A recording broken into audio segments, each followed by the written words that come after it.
About a month ago, I decided I'm gonna do an art challenge.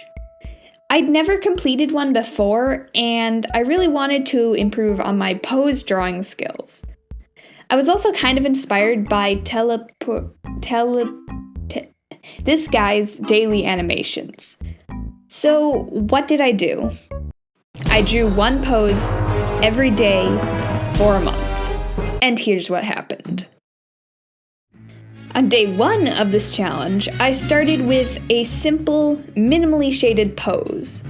I didn't want to go too crazy with the details at this point because, well, it's a month-long challenge, and I didn't really want to burn myself out at the start, because that would not have been good.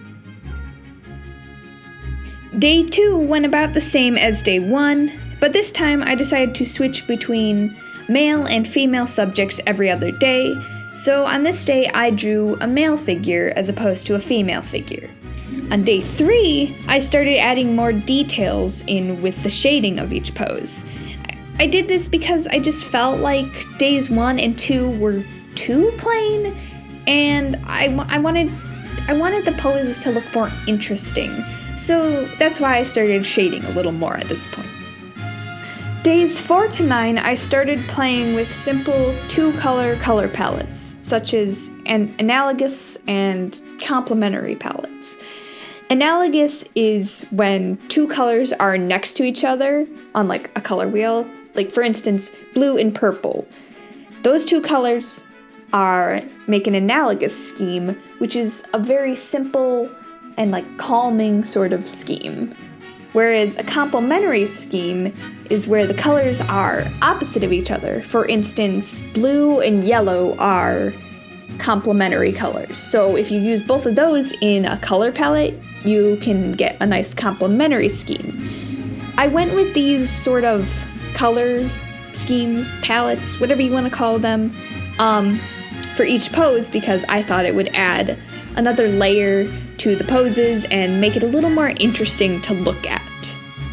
Days 11 to 16, I bumped up the amount of colors in each palette from 2 to 3, which I think really helped kind of add more details, make them look interesting. And you can get more color combinations with 3 colors because, well, there's 3 colors and 3 is more than 2. Days 17 to 22, the color scheme went up from 3 colors to 4 or 5. With the larger variety of colors, I was able to add a lot more in terms of details, which really, really, really helped things start to stand out at this point, because with a larger color scheme, you have more values to work with. And that just helps, make everything kind of mesh together better. Days 23 to 30. At this point, I started using references for each pose, and I think it really shows. The anatomy it improves significantly at this point, and I was able to study the poses and the lighting a lot better than I was before. And the color palette went, the amount of colors in each palette went up too. It went beyond 5, and I kind of just stopped counting near the end. Especially in the last couple of days, there's a lot more colors there.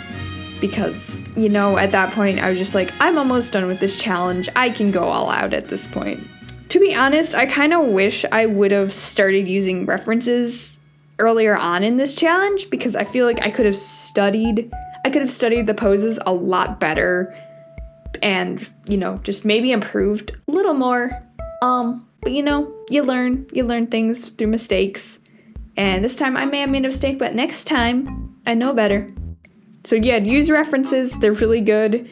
It's not cheating at all. I mean, as long as you're not tracing them. We're not going to get into tracing today. Maybe some other day. Overall, I think this challenge was a success. I may not have made any massive improvements, but I was able to practice drawing poses, shading, and selecting different color schemes. Plus, I was able to actually complete an art challenge for once, which is definitely an achievement to be proud of. So, should you try this challenge or a similar one? I would say yes, you should definitely go for it. It's a very interesting experience and it gives you a lot of time to practice on specific things. What did you think of this challenge? Are there any other art challenges you would like to see me try? Comment them down below. Anyways, thank you so much for watching and I hope you have a great day. Bye!